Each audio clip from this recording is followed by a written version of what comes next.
Assalamualaikum warahmatullahi wabarakatuh. Perkenalkan, nama saya Madi Sarifudin, NIM 186220138.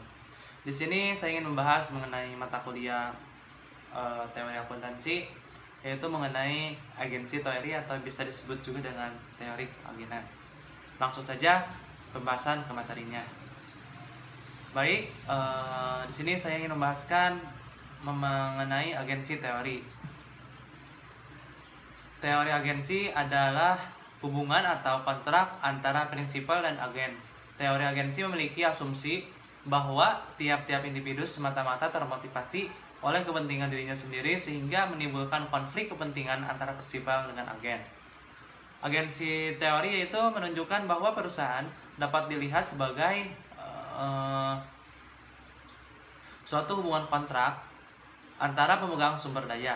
Suatu hubungan agensi muncul ketika satu atau lebih individu yang disebut pelaku atau prinsipal yang mempekerjakan satu atau lebih dari individu yang lain yang disebut agen untuk melakukan layanan tertentu dan kemudian mendelegasikan otoritas pengambilan keputusan kepada agen. Hubungan utama agensi dalam bisnis adalah mereka antara pemegang saham dan manajer dan antara debt holders dan pemegang saham. Hubungan ini tidak selalu harmonis. Memang, teori keagenan atau agensi teori berkaitan dengan konflik agensi atau konflik kepentingan antara agen dan pelaku. Hal ini memiliki implikasi untuk antara lain tata kelola perusahaan dan etika bisnis. Nah, ketika agensi terjadi cenderung menimbulkan biaya, agensi yaitu biaya yang dikeluarkan dalam rangka untuk mempertahankan hubungan agensi yang efektif. Misalnya, menawarkan bonus kinerja manajemen untuk mendorong manajer bertindak untuk kepentingan pemegang saham. Itu salah satu contohnya. Oleh karena itu, teori keagenan atau agensi teori telah muncul sebagai model yang dominan dalam literatur ekonomi keuangan dan secara luas dibahas dalam konteks etika bisnis. Agensi teori berasal secara formal berasal pada awal tahun 1970, namun konsep dibalik itu memiliki sejarah panjang dan beragam. Di antaranya adalah pengaruh teori properti, hak, ekonomi organisasi, hukum kontrak, dan filsafat politik, termasuk karya Locke dan Hobbes. Sebagian ilmuwan penting terlibat dalam periode formatif teori agensi di tahun 1970-an, termasuk Armand Elshen, Harold Dimes, dan Michel Jensen. Lalu, konflik antara manajer dan pemegang saham dalam agensi teori. Nah, agensi teori itu menimbulkan masalah mendasar dalam organisasi. Perilaku mementingkan diri sendiri. Manajer sebuah perusahaan mungkin memiliki tujuan-tujuan pribadi yang bersaing dengan tujuan yang memaksimalkan kekayaan pemilik pemegang saham. Karena manajer pemegang saham memiliki hak untuk mengelola aset perusahaan, sebuah potensi konflik kepentingan muncul antara dua kelompok. Nah, yang kedua yaitu kebiasaan mementingkan diri sendiri. Agensi teori menunjukkan bahwa tenaga kerja tidak sempurna dan pasar modal. Manajer akan berusaha untuk memaksimalkan utilitas mereka sendiri dengan mengorbankan para pemegang saham perusahaan. Agen memiliki kemampuan untuk beroperasi sendiri dan mementingkan kepentingan pribadi daripada kepentingan terbaik dari perusahaan. Hal ini disebabkan oleh informasi bersifat asimetris.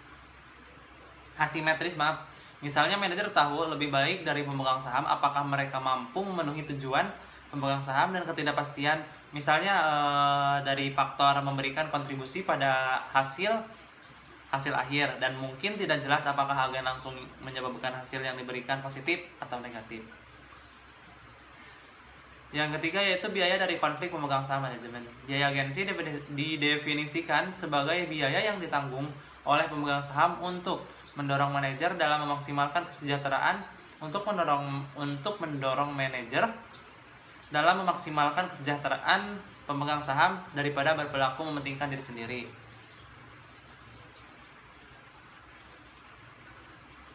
Lalu yaitu ada mekanisme untuk menghadapi konflik antara manajer dan pemegang saham. Ada dua posisi kunci untuk menghadapi konflik-konflik agensi pemegang saham dan manajer.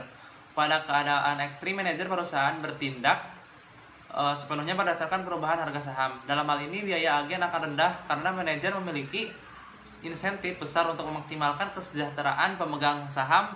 Hal tersebut tentu akan sangat sulit. Oleh karena itu, dalam keadaan tersebut, menyewa manajer berbakat di bawah ikatan kontrak karena pendapatan perusahaan akan dipengaruhi oleh peristiwa ekonomi yang tidak berada di bawah kendali manajerial. Nah, pengambilan secara tidak baik yang terjadi ketika manajer tidak ingin menjual perusahaan. Yang paling mungkin untuk mengembangkan saham saat itu adalah perusahaan adalah di bawah nilai relatif terhadap potensi karena pengelolaan yang tidak memadai. Dalam pengambilan secara tidak baik, para manajer senior perusahaan yang diakuisisi biasanya diberhentikan dan mereka yang ditahan kehilangan kemerdekaan mereka sebelum terjadi akuisisi. Ancaman dari disiplin pengambil alihan secara tidak baik mengubah perilaku manajerial dan mendorong manajer berusaha untuk memaksimalkan nilai pemegang saham. Baik, untuk materi agensi teori dicukupkan sekian. Mohon maaf apabila ada kesalahan. Wassalamualaikum warahmatullahi wabarakatuh.